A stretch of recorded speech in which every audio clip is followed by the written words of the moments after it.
Monde, que le Seigneur vous bénisse abondamment, que son nom soit loué, que son nom soit glorifié. C'est encore un privilège, c'est encore une joie pour moi que de nous retrouver en cette journée pour partager la parole du Seigneur, pour nous encourager mutuellement. Frères et sœurs, ou toi qui passes par là, nous allons parler sur un thème intitulé Une fois sauvé, sauvé pour toujours. Une fois sauvé, sauvé pour toujours. Est-ce biblique ou pas? Donc voilà un tout petit peu le texte ou le thème que nous allons aborder en cette journée. Pour ce faire, par la grâce de Dieu, nous allons lire beaucoup de passages bibliques qui vont nous montrer si cela est biblique ou pas. Donc, ça veut dire que est-ce qu'une fois qu'on a reçu le Seigneur Jésus, bah, on n'a plus rien à faire. On peut, 2 ans après, revenir dans nos mauvaises habitudes. Ce qu'on faisait avant, peut-être le mensonge, le vol, l'adultère, la fornication, l'impudicité, et malgré tout, bah, aller quand même au paradis.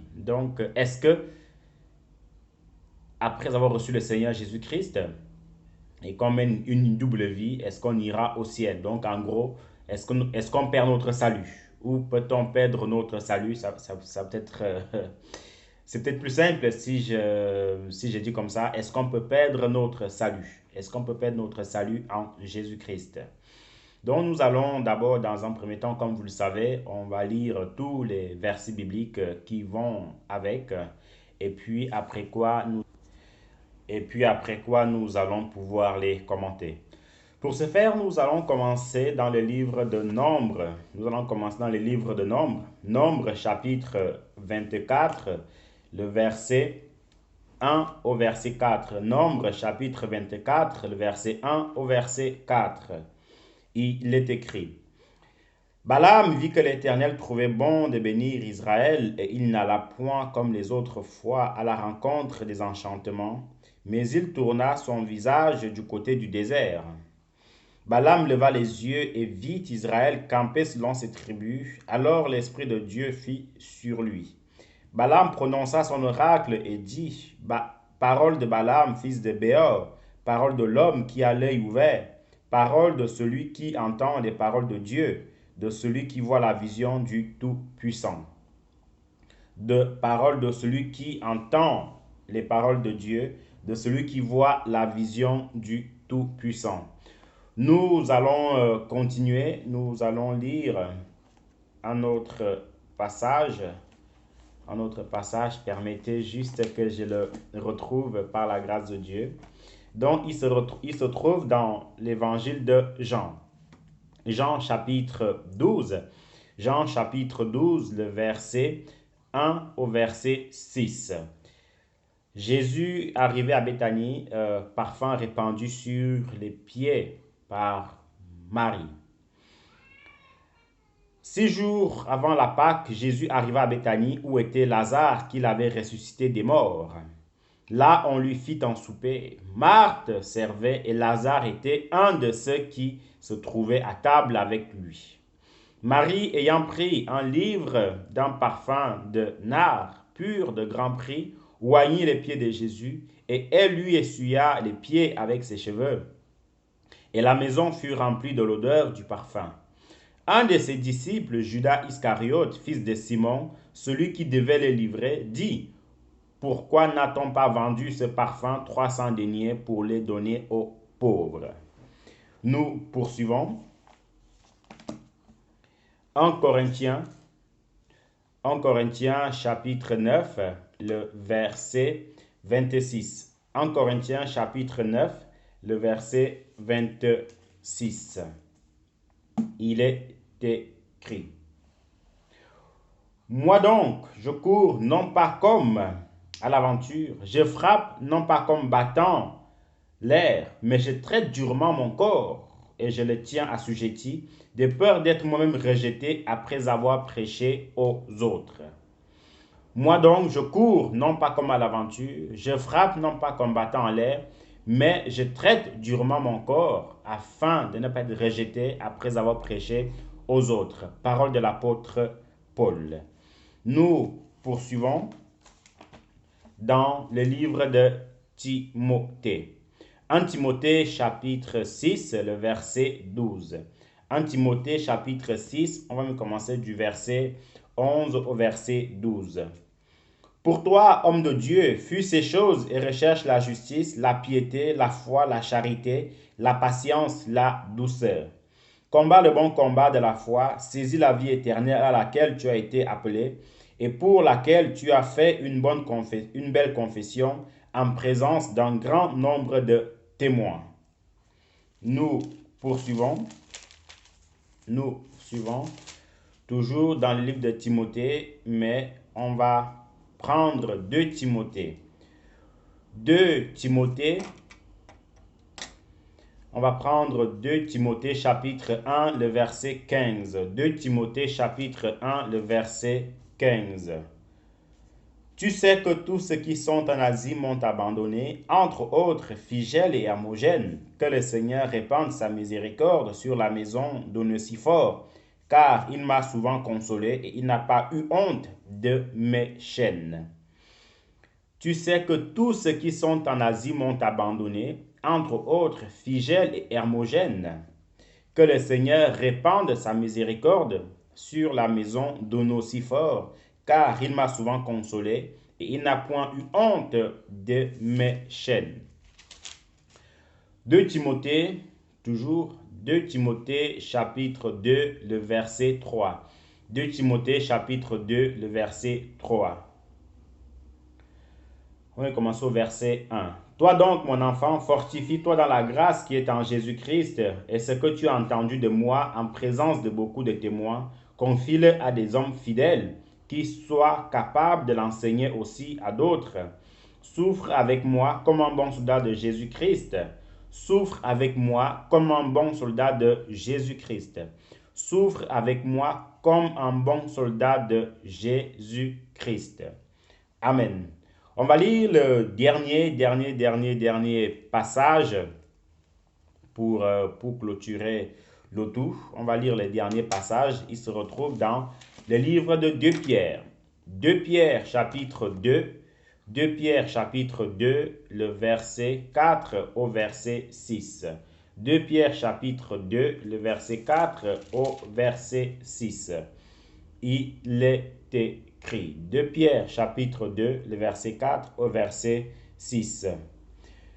Car si Dieu n'a pas épargné les anges qui ont péché, mais s'il les a précipités dans les abîmes des ténèbres et les réserve pour le jugement, s'il n'a pas épargné l'ancien monde, mais s'il a sauvé Noé, lui, huitième, ce prédicateur de la justice, lorsqu'il fit venir les déluges sur un monde d'impies, s'il a condamné à la destruction et réduit en cendres les villes de Sodome et de Gomorre, les donnant comme exemple aux impies à venir, et s'il a délivré le juste Lot, profondément attristé de la conduite de ces hommes sans frein dans leur dissolution, car ce juste qui habitait au milieu d'eux tourmentait journellement son âme juste à cause de ce qu'il voyait et entendait de leurs œuvres criminelles.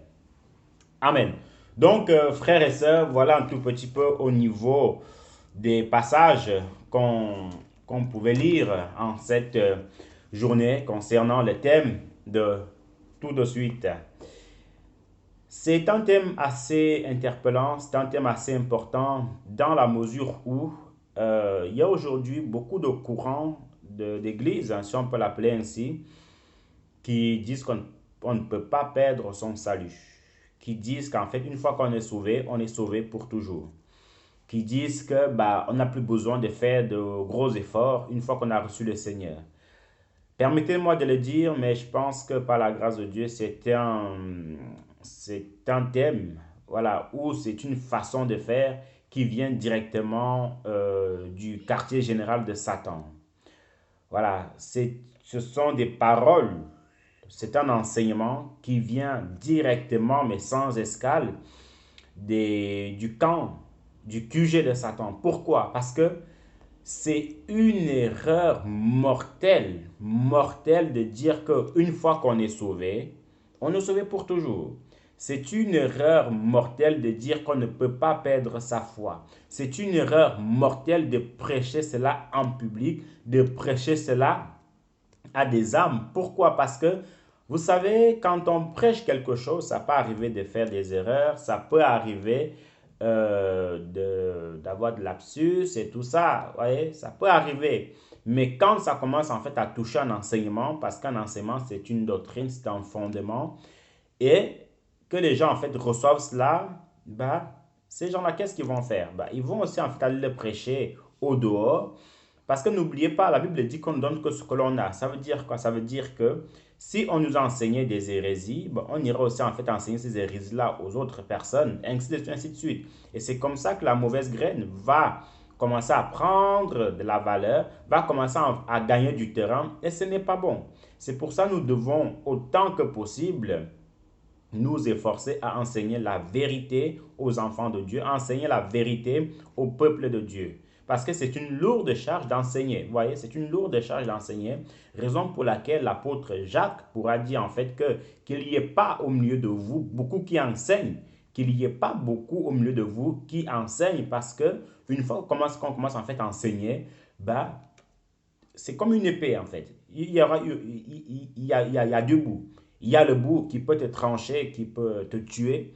Et il y a un autre bout qui peut t'aider, vous voyez. Donc, soit quand on va commencer à enseigner, on va enseigner en fait la parole de Dieu au peuple du Seigneur et le peuple sera guéri, sauvé.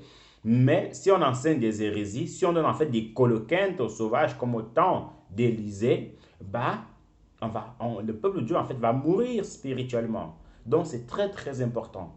Donc en revenant un tout petit peu à notre enseignement d'aujourd'hui, une fois sauvé, sauvé pour toujours, un enseignement qui vient directement du QG de Satan. Par rapport à tout ce qu'on vient de lire, mon frère, ma soeur, ou toi qui passes par là, nous venons de voir dans un premier temps, surtout le premier passage qu'on a lu, il s'agit de Balaam. Balaam, la Bible nous dit en fait que c'était un prophète de Dieu. La Bible nous dit en fait que c'est quelqu'un qui consultait l'Éternel. La Bible nous dit que c'est quelqu'un qu'on allait consulter pour savoir si il fallait faire ceci ou il fallait faire cela. C'est quelqu'un même, tellement qu'Israël était puissant, tellement qu'Israël terrassait tout le monde. Le roi de Moab, donc Balak, est envoyé une escorte, un escadron, ses mercenaires, pour aller prendre Balaam pour maudire Israël. Donc c'est quelqu'un qui avait de la considération, c'était un prophète authentique de Dieu. Mais qu'est-ce qui s'est passé? Ce prophète authentique-là, en fait, bah, il s'est laissé détourner par les choses de ce monde. Il s'est laissé détourner par des présents. Puisque quand on lit vraiment l'histoire dans Nombre 23, 24 là-bas, la Bible nous dit que Balak a envoyé des gens avec des honneurs, donc avec des cadeaux. Premier coup, Balaam a refusé. Et quand ces gens en fait sont retournés auprès de l'envoyeur, ben, il a dit que repartez, mais avec des présents en plus grand nombre. Donc ça en fait tilté dans sa tête et il a préféré accepter les présents. Raison pour laquelle mon frère, ma soeur, on n'est pas en train de dire qu'il ne faut pas accepter des présents, il ne faut pas accepter des cadeaux. Non, ce n'est pas ce qu'on dit. On dit juste qu'un cadeau qui veut te faire chuter, un cadeau qui veut te faire corrompre, ne l'accepte pas. Ça veut dire quoi? Ça veut dire que si tu dois juger, si tu as une affaire que tu dois juger, par exemple deux frères, et quand un frère, en fait, soit tu es beaucoup plus proche de lui, ou un frère, en fait, t'apporte des cadeaux, tu ne dois pas accepter ces cadeaux-là pour changer la donne. Non, tu dois toujours, tu peux prendre le cadeau, mais ta justice, mais ton jugement doit être juste, mais tes paroles doivent en fait être justes. Et la Bible dit dans l'Ancien Testament que vous ne fausserez point la balance de la justice à cause des cadeaux. Et d'ailleurs, quand on lit Exode chapitre 23, là-bas, le verset 8, la Bible dit que tu n'accepteras point de présents, car les présents aveuglent ceux qui ont les yeux ouverts et corrompent les cœurs des justes. Donc, ça peut aller jusqu'à corrompre les cœurs des justes. Donc, Voilà, ce prophète-là, en fait, on va corrompre son cœur à cause des cadeaux et il va se détourner. Il va quand même aller, mais Dieu merci pour son bien, premièrement. Il n'a pas maudit Israël. Il est resté, en fait, voilà, sur ce que le Seigneur lui avait dit. Il avait commis un grand péché en se levant, en suivant ces gens-là. Et quand on voit par la suite, quand Israël va envahir le pays où il était, il va être mis à mort. Il va être tué, voyez-vous. Et du coup, qu'est-ce qui s'est passé? Le Seigneur nous dit, surtout les versets qu'on a lus, que c'est quelqu'un qui avait l'œil de Dieu. C'est une expression qui m'a beaucoup interpellé. Quelqu'un qui a l'œil de Dieu. Mon frère, ma soeur, ce n'est pas tout le monde qui a l'œil de Dieu. Mon frère, ma soeur, ce n'est pas tout le monde à qui le Seigneur parlait comme le Seigneur parlait à Balaam. Certes, il y a eu des grands hommes de Dieu, des grands prophètes comme Moïse, Élie, Élisée, mais lui, voyez-vous, le Seigneur lui parlait aussi. Il était sauvé, il était sauvé. Mais qu'est-ce qui s'est passé? Il a perdu son salut. Il a perdu son tellement qu'il a perdu son salut quand Israël est arrivé dans le pays où il était mis à mort. Parce que s'il n'avait pas perdu son salut, pourquoi le Seigneur aurait-il permis que les Hébreux en fait puissent le tuer? Il n'aurait pas permis ça. Mais parce qu'il a dévié, il avait dévié, ben, qu'est-ce qui s'est passé? Il avait été mis à mort. Donc, mon frère, ma soeur, voilà un premier exemple qui nous montre que voilà un prophète du Seigneur authentique qui avait bien commencé, mais qui a mal terminé, et à la fin, il a été exterminé. Nous avons aussi vu un exemple de Judas. Judas était quelqu'un, un apôtre, l'apôtre que le Seigneur avait choisi. Judas était quelqu'un que le Seigneur, sur lequel le Seigneur comptait. Judas était quelqu'un qui mangeait avec Jésus, qui dormait avec Jésus, qui parlait avec Jésus, qui écoutait les enseignements de Jésus, qui faisait même les miracles avec Jésus. Mais quelques temps après, bah, Judas s'est laissé corrompre pour 30 pièces d'argent. Vous voyez? Et la Bible nous dit par rapport à ce qu'on a lu que Judas faisait semblant quand Marie va oindre les pieds de Jésus avec le parfum. Il a dit que pourquoi gaspiller tout ce parfum? On pouvait le donner aux pauvres. Mais en fait, le gars ne se souciait pas des pauvres. Hein. Il ne se souciait pas des pauvres. Mais c'était parce qu'il savait que si jamais il y a 10 000 euros qui rentrent dans la caisse, il va soutirer peut-être un petit 1 000 euros pour lui, pour ses intérêts personnels.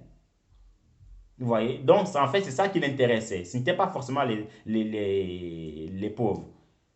Et beaucoup, malheureusement, aujourd'hui, jouent le jeu comme Judas. Ils font semblant de s'intéresser aux choses de Dieu. Ils font semblant de s'intéresser aux pauvres, alors qu'au fond, ils sont loin. Leur pensée, c'est loin. Vous voyez un peu? Et qu'est-ce qui s'est passé? Ben, cet homme-là ayant vendu le Seigneur, bon, quelques-uns me diront aussi que non, c'est normal, c'était écrit. Oui, c'était écrit, il n'y a pas de problème. Mais moi, je veux plus aborder la forme, en fait. Pas le fond, la forme de ce qui s'est passé. Nous voyons aussi comment est-ce que l'apôtre Paul, quand il va parler à Timothée, il va citer beaucoup de noms.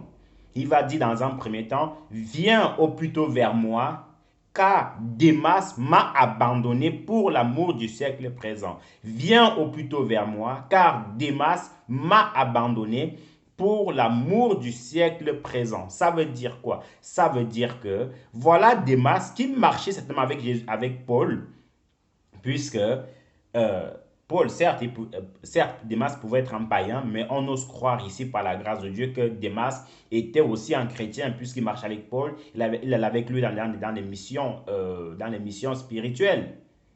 Mais voilà, c'est Démas qui voyait les miracles que l'apôtre Paul faisait, qui voyait comment l'apôtre Paul priait, qui assistait en fait aux réunions de l'apôtre Paul. Mais il va quand même trouver une occasion de chuter. Ce Démas était certainement baptisé, il parlait certainement en langue, on ne sait pas, mais toujours tu sais qu'il marchait avec l'apôtre Paul. Le plus grand, ou l'un des plus grands en ce temps-là.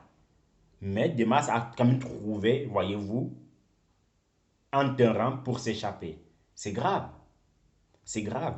Donc, si on dit qu'on ne perd pas son salut, mon frère, ma soeur, comment est-ce que ces gens-ci, un Judas, deux Balaam, ont pu perdre leur salut? Voyez-vous? Et on va encore prendre un exemple qui va mettre tout le monde d'accord par rapport à ça. Il y a un verset, le dernier verset en fait qu'on a lu. On va le prendre qui va mettre tout le monde d'accord et qui va clôturer le débat que, oh oui, on peut perdre le salut. Si on ne fait pas attention, on peut perdre le salut. Et l'apôtre Paul va encore citer deux autres personnes dans le livre de Timothée. Il va dire, tu sais que tous ceux qui sont en Asie m'ont abandonné, entre autres Phygèle et Hermogène. Tu sais que tous ceux qui sont en Asie m'ont abandonné, entre autres Phygèle et Hermogène. Donc ce sont des personnes qui marchaient certainement avec l'apôtre Paul, qui voyaient les miracles de l'apôtre Paul, qui mangeaient avec l'apôtre Paul, qui prêchaient certainement, mais ils ont réussi à trouver un moyen de se faufiler pour s'égarer. Bon, avec beaucoup de sécurité, avec beaucoup de mesures, on espère par la grâce de Dieu avant leur mort qu'ils ont donné leur vie au Seigneur. Mais moi, je parle de ce qui est écrit, que ce sont des gens qui marchaient avec l'apôtre Paul, puisque quand on dit quelqu'un m'a abandonné, ça veut dire que c'est quelqu'un qui marchait avec nous, quelqu'un qui était avec nous, et s'il nous a abandonnés, ça veut dire qu'il est parti. Vous voyez un peu? Donc voilà ces trois personnes, Démas, Phygèle, Hermogène, qui marchent avec l'apôtre Paul, qui assistent au miracle de l'apôtre Paul, mais qui ont quand même trouvé un moyen de s'égarer ou de partir. Pour quelles raisons? Eux-mêmes ils le savent et le Seigneur seul. Et on va lire, on va expliquer un dernier verset qui va vraiment mettre tout le monde d'accord qu'on peut perdre le salut. On peut perdre notre salut. Souvenons-nous, avant même notre présence sur cette terre, avant même la présence de toutes choses sur cette terre, la Bible nous dit que, voilà, au ciel, tout se passait bien. Mais quand il y a eu ce premier coup d'État, voilà, je tiens aussi à signaler que les coups d'État ne sont pas bons, hein, parce que le premier coup d'État de l'humanité, il remonte au ciel. C'est Satan qui a fait ce coup d'État-là. Donc, faire un coup d'État pour prendre le pouvoir, mon frère, ma soeur, il faut faire attention. Le Seigneur n'a jamais été pour la violence, encore moins dans la nouvelle alliance. Non, non. Donc, les coups d'État et tout ça, le premier coup d'État de l'humanité, c'était Satan. C'était Satan au ciel. Il n'y a qu'à lire Apocalypse chapitre 12, le verset 1 au verset 7. La Bible dit que il y eut guerre dans le ciel. Michel et ses anges combattirent contre le dragon. Et le dragon combattit, mais Dieu merci, il ne fut pas le plus fort. Et Michel et ses anges, en fait, avaient vaincu le dragon. Donc, une fois qu'il y a eu cette guerre-là, une fois que Satan avait perdu la bataille, la Bible nous dit qu'il a entraîné un tiers des anges. Un tiers des anges, c'est énorme d'entraîner un tiers des anges. Et la Bible dit que ces anges-là, en fait, sont devenus des anges déchus. Premièrement, vous voyez, cet ennemi-là que nous avons, quelqu'un qui arrive à séduire des anges. Parce qu'à la base, les anges sont saints. Arriver jusqu'à séduire les anges, ça veut dire il faut... Non, personne, hormis le Seigneur, personne ne peut arriver à ce niveau-là, de séduire les anges. Vous voyez, séduire les anges. Certainement, il avait beaucoup plus de facilité parce que lui-même aussi, en fait, était un ange de lumière. Donc, le temps